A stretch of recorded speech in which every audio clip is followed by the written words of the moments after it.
사무엘상 11번째 시간입니다. 오늘은 사무엘상 11장 1절부터 마지막 15절까지 말씀입니다. 하나님의 영이 임한 왕이라는 제목입니다. 하나님의 영이 임한 왕. 오늘 본문은 사울이 기름 부음을 받고 이스라엘의 왕으로 제비 뽑혀가지고 그렇게 왕으로 선정이 됐죠.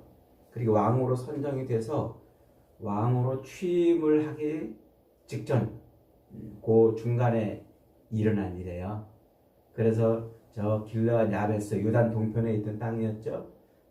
그 길르앗 야베스에 암몬 사람들이 침략해가지고 그들의 눈을 다 빼겠다고 막 위협하고 있는 그때에 전령들이 사울이 살고 있는 기브아에 와가지고 어떻게 하면 좋겠느냐 하고 이제 막 소리 높여 웁니다. 사울이 그때 그 이야기를 딱 듣는 순간 하나님의 영이 슉 하고 임해서 사울이 크게 분노하지요. 그리고는 자기가 끌고 오던 그 한 겨리의 소 두 마리가 끄는 쟁기란 말이에요. 그 한 겨리의 소 두 마리를 각을 떴어요. 12조각을 낸 것 같아요. 그래가지고 그것을 이스라엘 전역에 보내가지고 저 암몬 사람과 싸우러 갈 거니까 모여라 이랬습니다. 그러니까 그 소의 조각을 받은 모든 지파들이 여호와의 두려움에 사로잡혀가지고 다 모여가지고 이제 전쟁을 치르러 간다는 얘기예요. 그래서 그 암몬 사람을 무찌르고 이제 승리를 합니다. 그러니까 사무엘이 요 사울을 왕으로 기름 부어 세웠던 사무엘이 우리가 이제 길갈로 가서 나라를 새롭게 하자 외치고, 그래서 온 백성들이 길갈에 모여서 여호와께 화목제를 드렸다는 내용이 오늘 본문의 내용입니다. 오늘 본문도 너무나 이 본문의 진의, 본문이 정말 우리에게 말하려고 하는 그 뜻과는 상관없이 엉뚱한 식으로 해석하고 설교하는 그런 대표적인 장 중에 하나예요. 그러니까 인간적인 눈으로 성경을 자꾸 이제 해석하려고 그러는 거죠. 성경은 절대 우리 사람의 관점으로 해석하면 안 돼요. 하나님이 그 본문을 주신 이유가 뭔지 그걸 정확하게 이해를 해야, 그래야 본문이 우리에게 말하려고 하는가를 깨닫는 거예요. 근데 오늘 본문에서 대부분의 사람들이 성경의 그 오늘 본문의 진의를 모르니까 본문에서 뭐 사울에게 성령이 임했으니까 여러분 성령을 받아야 됩니다. 성령을 받아야 됩니다. 뭐 이러면서 이제 그런 쪽으로만 이렇게 이제 설교를 합니다. 물론 뭐 성령을 받는 게 뭐 잘못됐다는 건 아닙니다만 본문이 뭘 말하려고 하는지를 모르기 때문에 그래요. 사울이 성령을 받아서 그렇게 큰 어마어마한 일을 했잖아요. 나중에 뒤에 가면은 사울이 악령을 받아가지고 또 하나님의 그 세우신 왕을 죽이려고 막 쫓아다니잖아요. 그러니까 한 인간이 어떤 때는 이렇게도 되고 어떤 때는 저렇게도 되고 이러는 모습을 보여주는데, 오늘 본문의 초점이 사울 왕이 아니에요. 사울 왕에게 초점을 맞추면 인간적인 그런 관점으로 성경을 해석을 하는 겁니다. 오늘 본문의 초점은 하나님이 이스라엘 백성들이 요구했던 그 왕을 세워놨다는 거예요. 그 왕을 통해서 하나님이 이루시려는 나라가 뭐냐? 그게 오늘 본문이 말하려고 하는 핵심입니다. 그러니까 이스라엘 백성들이 사사시대에 그 왕이 없어서 자기 소견에 옳은 대로 살았던 그 시대를 이제 마감하고 하나님이 왕을 세워가지고 그 왕을 통해서 이스라엘을 통치해 가시겠다는 바로 그런 과도기에 있는 내용이 바로 사울이 왕으로 세워지는 이야기라고 했죠. 그래서 이스라엘 백성들이 하나님 앞에 왕을 요구해요. 하나님 우리에게도 왕을 주세요. 근데 그들이 요구하는 왕은 어떤 왕이었어요? 보암직하고 먹음직하고 지혜롭게 할 만큼 탐스럽게 할 그런 죄에 빠진 안목으로 인간적인 그 조건으로만 구한 왕이었어요. 그래 인간적인 조건으로 딱 보니까 사울이 아주 최적의 인물이었던 거죠. 그 가정이나 그의 배경이나 그의 그 육체적인 외모의 그 준수함이나 이런 것들을 볼 때 그가 인간의 눈으로 볼 때는 최고의 왕이었어요. 그래서 그 왕을 그를 왕으로 세워달라고 요구하는 거죠. 그래서 하나님이 이제 그들의 요구대로 왕을 세워주십니다. 사울은 원래부터 하나님이 세우시려고 하는 왕이 아니었단 말이에요. 그런데 그들의 백성들의 요구에 의해서 그 왕을 세워서 이제 하나님이 왕을 통해서 어떤 나라를 이루어 가실지 그걸 말씀하려고 그러는 거예요. 그래서 단지 육신적으로 보암직하고 먹음직하고 지혜롭게 할 만큼 탐스러운 것을 탐하는 죄에 빠진 그 백성들이 요구하는 왕이었다 할지라도 하나님이 세운 왕, 그 왕을 통해서 어떤 나라를 하나님이 이루어 가시려고 그러는가. 이게 오늘 본문을 해석하는 아주 중요한 요점인 거예요. 그래서 사실은 오늘 본문은 12장과 함께 읽어야 그래야 정확한 뜻을 이해할 수 있는데 시간 관계상 분량상 오늘 1시간에 다 다루기가 어려우니까 12장은 내일 다루고 오늘 11장만 집중하겠습니다. 자, 그렇게 하나님이 자신들의 왕되심을 거부하고 백성들은 자기들 눈에 보기에 좋은 왕을 요구했습니다. 결국 그들의 요구대로 사울을 기름 부어서 왕으로 이제 뽑아 놓으셨죠.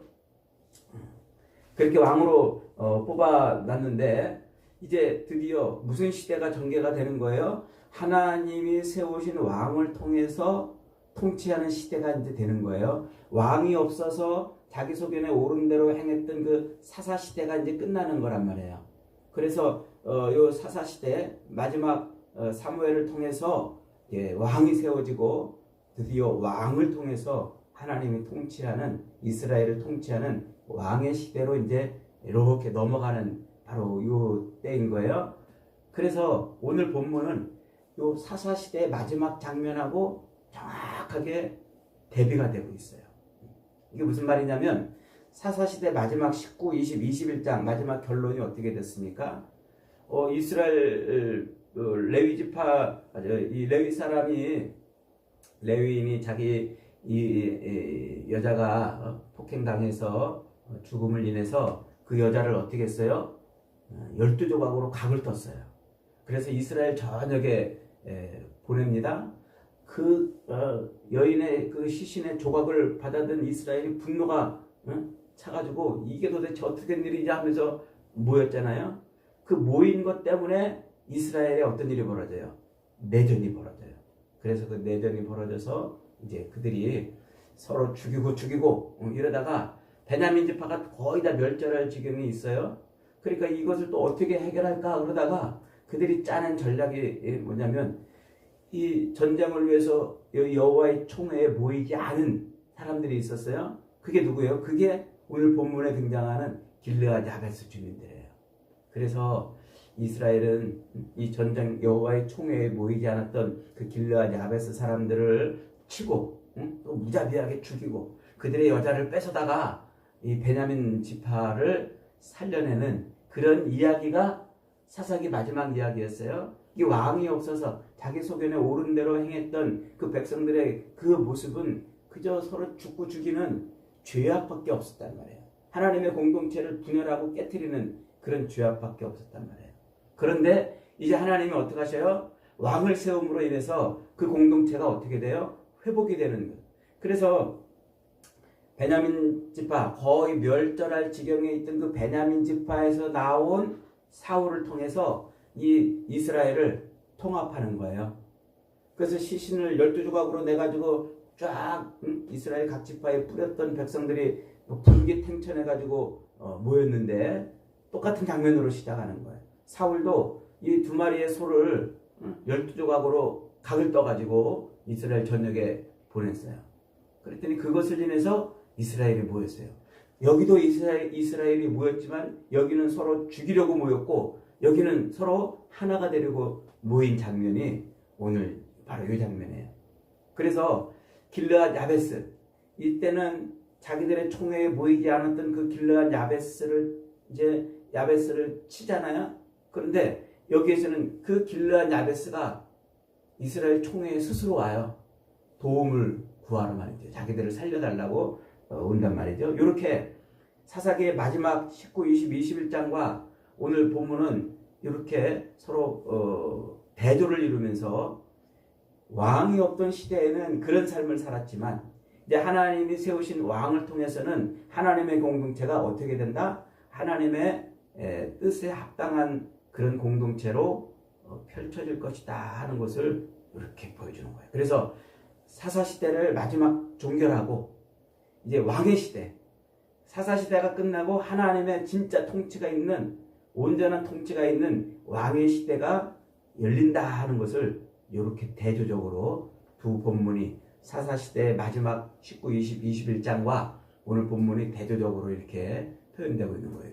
요걸 놓치지 않으면 오늘 본문을 제대로 이해할 수 있는 거예요. 자, 그렇게 해서 오늘 이제 본문이 어떻게 시작합니까? 1절에 보세요. 암몬 사람 나하스가 올라와서 길르앗 야베스에 맞서 진침해. 야베스 사람 모든 사람들이 나하스에게 이르되 우리와 언약하자. 그리하면 우리가 너희를 섬기리자 하나 암몬 사람 나하스가 그들에게 이르되 내가 너희의 오른 눈을 다 빼매고 나서야 그러고서는 언약하겠다. 그래요. 그러면서 이스라엘을 이같이 모욕했다. 그러죠. 자, 이 사사기 21장에서는 길르앗 야베스가 여호와의 총회에 모이지 않았어요. 그런 이유로 이스라엘에게 진멸을 당하고 그들의 처녀들을 다 뺏기는 이런 일이 있었는데 지금 왕이 없어서 그렇게 소견에 오른 대로 행했던 그 시대가 이제 끝나고 왕을 통해서 이스라엘을 통치하는 시대가 열려간다는 거예요. 그래서 오늘 본문의 이야기가 길르앗 야베스의 이야기로 같이 대조적으로 시작을 이제 하는 겁니다. 자, 그런데 이 본문에 이제 이 길르앗 야베스를 저 암몬 족속이 치러 왔어요. 치러 왔는데 그 암몬의 나하스가 너희들 눈을 다 빼가지고 그런 다음에 언약을 맺겠다 이제 이러잖아요. 이 나하스라는 말이 어디에 나오냐면은 자 창세기 3장 1절에서 아담과 하와를 유혹했던 뱀, 그 뱀이 나왔어요. 지금 성경이 똑같은 원어를 쓰고 있어요. 그 뱀이 나하스라고 이렇게 나쉬라고 발음을 하는데 지금 이 암몬 왕, 이스라엘을 쳐들어온 암몬 왕 이름이 나쉬예요. 그래서 성경은 지금 이렇게 쓰고 있는 겁니다. 이게 무슨 얘기입니까? 이스라엘을 조롱하고 하나님의 백성들의 그 수치를 하나님의 백성들로 하여금 수치를 당하게 하는 일이 그 뱀으로부터 시작이 되는 거예요. 아담과 하와도 그 뱀 때문에 수치를 당했잖아요. 그래서 그 뱀, 유혹하는 자, 수치를 당하게 하는 미혹하는 자, 그가 그렇게 이스라엘을 지금 수치스럽게 하는 그 일이죠. 사도 요한은 그 창세기 3장에 나와서 아담과 하와를 유혹하는 그 뱀을 뭐라고 소개했어요? 요한계시록 19장, 요한계시록 20장, 12장과 20장에 가면은요, 그 뱀을 옛뱀, 마귀, 사탄이라 이렇게 말해요. 그러면서 그 뱀, 바로 그때 그 뱀이 마귀와 사탄이라고 이렇게 얘기를 하고 있는 거예요. 그러니까 지금 성경은 길르앗 주민들을 와서 조롱하고 이스라엘 백성들을 수치스럽게 만들려고 하는 그 존재가 누구라는 말이에요. 그게 바로 지금 그 옛날 아담과 하와를 수치스럽게 했던 바로 그 존재라는 거예요. 그 존재. 이렇게 같은 단어를 써가지고 지금 말하고 있는 거예요. 그래서 본문에 등장하는 나쉬는 하나님의 주권적 통치를 거부하게 만들고 인간을 수치와 어둠 속에 몰아넣으려고 했던 바로 그 옛뱀, 바로 그 사탄, 마귀 사탄이라고 말하는 거예요. 그런데 재미있게도 창세기 3장 15절에서 하나님의 백성인 아담과 하와를 수치스럽게 했던 그 하나님의 통치를 거부하고 수치스럽게 했던 그 옛뱀을 하나님이 어떻게 하셔요? 하나님이 그의 머리를 박살내겠다 그러잖아요. 여자의 후손을 통해서 그의 머리를 박살내겠다. 그래서 창세기 3장 15절에서 여자의 후손이 와가지고 하나님의 백성을 하나님의 통치 아래에서 빼가고 그들을 수치스럽게 했던 그 옛뱀, 그 마귀를 하나님이 여자의 후손을 통해서 머리를 박살내겠다 하는 그 예언이 여기서 이렇게 성취가 되는 거예요. 그러니까 이 여자의 후손이 누굽니까? 하나님이 세우실 왕이란 말이에요. 그 하나님이 세우실 왕이 와가지고 지금 이 암몬, 나하스, 옛뱀의 이름으로 지금 상징되는 그 나하스의 머리를 박살내는 바로 그 사건을 지금 보여주고 있는 거죠. 이게 도대체 무슨 말이에요? 하나님이 세우시는 왕이 그렇게 자기 백성들을 수치스럽게 하고 하나님의 통치를 거부하게 하는 그 악한 영을 하나님의 왕이 부실 것이다. 그 말이에요. 그러니까 지금 이 사사시대 왕이 없어서 혼동하던 그 시대를 종결하고 이제 왕이 통치하는 그 시대는 어떤 시대란 말이에요? 하나님이 자기 백성들을 하나님의 통치를 거부하게 하고 미혹하여 수치스럽게 살게 하는 그 악한 영, 옛뱀을 하나님이 그 머리를 박살내시겠다는 그 이야기가 여기서 이렇게 전개가 되는 거예요. 그러니까 하나님이 세우시는 왕이 뭘 할 거란 말이에요? 그 악한 영, 옛뱀을 그 머리를 박살내시겠다는 그 이야기를 지금 하고 있는 거예요. 그래서 야베스의 전령들이 사울이 있는 기브아에 이르러 막 소리 높여 이제 울잖아요. 그러니까 우니까는 이제 사울이 그 소식을 딱 듣자마자 뭐가 임해요? 하나님의 영이 임해요. 하나님의 영. 그래서 이 하나님의 영이 임했다. 이것은 원어적으로 하나님의 오늘 본문에 하나님의 영에 크게 감동되었다 이렇게 이제 말하는데 이 원어를 지적하면은 하나님의 영이 소낙비처럼 내린 거예요. 사울에게 비록 하나님이 원하는 왕은 아니었지만 그러나 어쨌든 하나님이 이제 왕을 통해서 이스라엘을 통치할 시대를 열어가야 되기 때문에 그 왕에게 하나님의 영을 소낙비처럼 부으신 거예요.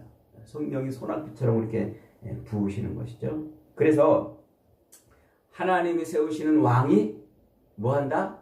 자기 백성들로 하여금 수치스럽게 하는 그 모든 악한 것들을 다 멸할 것이다 하는 거죠.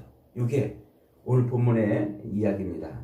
그래서 성령의 임하심을 통해서 이스라엘 백성들의 수치를 제거하고 이스라엘 백성들이 견고하게 하나가 돼가지고 하나님의 통치 아래로 들어가는 나라를 세우실 존재가 하나님이 세우시는 왕이다. 사울에게 초점이 아니라 그 왕이라는 것에 초점을 맞춰 두는 거예요. 그러므로 인해서 하나님께서는 왕을 세워서 하나님의 영이 백성들 가운데 임해서 죄를 이기고 수치를 벗어나게 하는 그런 새로운 시대를 열어가겠다. 이게 오늘 본문의 핵심 내용이에요. 그래서 사무엘이 이 사건이 끝나고서 사무엘이 어떻게 합니까? 자, 우리 길갈로 가자. 길갈로 가가지고 나라를 새롭게 하자 그래요. 길갈이 어딜까요? 길갈.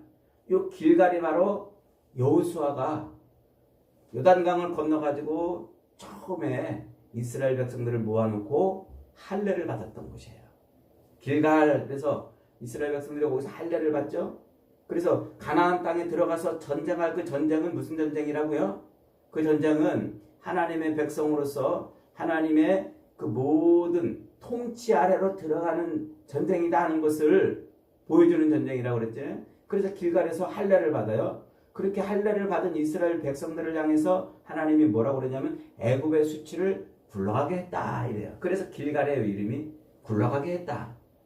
길갈이라는 뜻이 굴러가게 했다는 뜻인데 애굽의 수치를 지나가게 이제 사라지게 했다는 거예요. 이게 길갈이에요. 그래서 하나님의 영이 임한 왕을 통해서 암몬의 그 나하스, 이스라엘 백성들을 수치스럽게 만들려고 했던 그 나하스를 물리치고서 길갈로 다시 모이는 거예요. 하나님의 수치가 굴러갔다. 이제 나라를 새롭게 하자. 이런 의미죠. 그래서 하나님께서 나라를 새롭게 하실 그 일들을 이렇게 오늘 본문을 통해서 말하려고 그러는 거예요. 하나님이 세우신 왕을 통해서 이루시는 나라가 뭔 나라?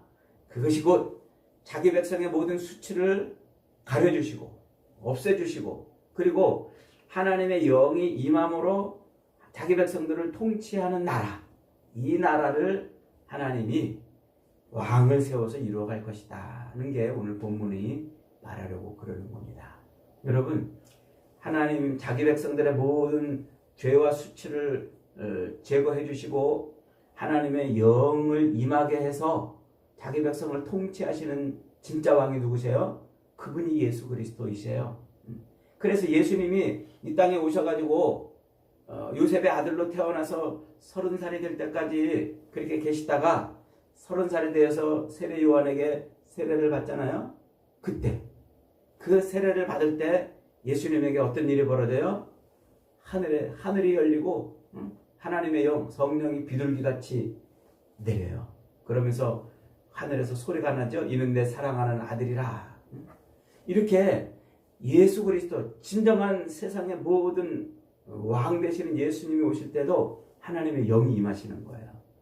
그러니까 그 예수 그리스도는 그렇게 하나님의 영을 입고 무슨 일을 하세요? 자기 백성을 구원해내는 일을 하시는 거예요.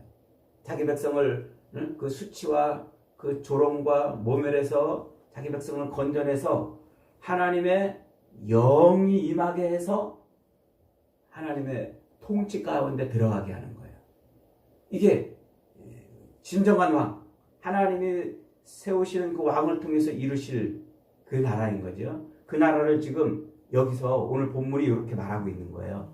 하나님이 세우시는 왕을 통해서 하나님은 자기 백성의 모든 죄악을 덮으시고 수치를 물러가게 하시고 그리고 하나님의 영을 통해서 하나님의 통치를 이루어갈 것이다. 그러는 거죠. 그래서 우리의 진정한 왕 대신 예수 그리스도를 우리가 믿으면 그러면 어떤 일이 벌어져요? 하나님의 영이 우리 안에 들어온단 말이에요. 그래서 예수님이 요한복음 20장에서 제자들에게 부활하셔서 나타나시잖아요. 그리고서는 그 제자들에게 숨을 내쉬며 가라사대 성령을 받아라 이렇게 말씀하셔요. 예수 그리스도를 통해서 하나님의 영이 우리에게 임하는 것을 말씀하고 있는 거죠. 그러니까 우리의 진짜 왕이 누구시라는 말이에요? 예수 그리스도. 그 진짜 왕이신 예수 그리스도를 통해서 하나님의 영의 통치가 시작되는 하나님 나라의 삶을 살도록 만들어 주시는 것.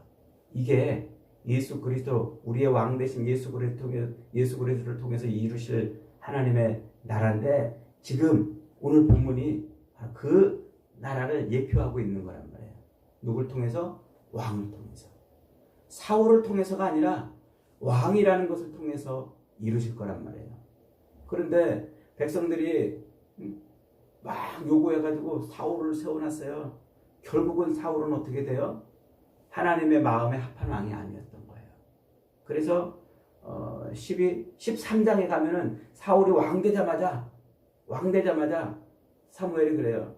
당신은 하나님이 버렸다. 하나님의 마음에 합한 자를 세웠다고 왕이 되자마자 그런 말씀을 하는 거예요. 이게 오늘 본문이 말하려고 그러는 겁니다. 여러분, 그러므로 우리가 오늘 본문에서 놓치지 말아야 될 것은요. 하나님은 왕을 통해서 자기 백성을 통치해 가셔요. 그리고 그 왕은 무슨 일을 하셔요? 그 옛날 옛뱀, 자기 이스라엘 하나님의 백성을 수치스럽게 했던 하나님의 통치를 벗어나게 했던 그 옛뱀의 머리를 박살내시고 하나님의 영을 통해서 하나님의 통치 아래로 들어가게 하는 일을 하시는 그게 예수 그리스도의 일이고 오늘 우리는 그리스도 예수를 통해서 뭘 받았어요? 하나님의 영을 받았어요. 그러므로 오늘 우리도 하나님의 영을 받았기 때문에 오늘 우리도 이 세상을 악한 영, 하나님의 백성들을 수치스럽게 하는 악한 영을 대적하면서 우리도 그렇게 영적인 싸움을 싸워야 되는 거예요.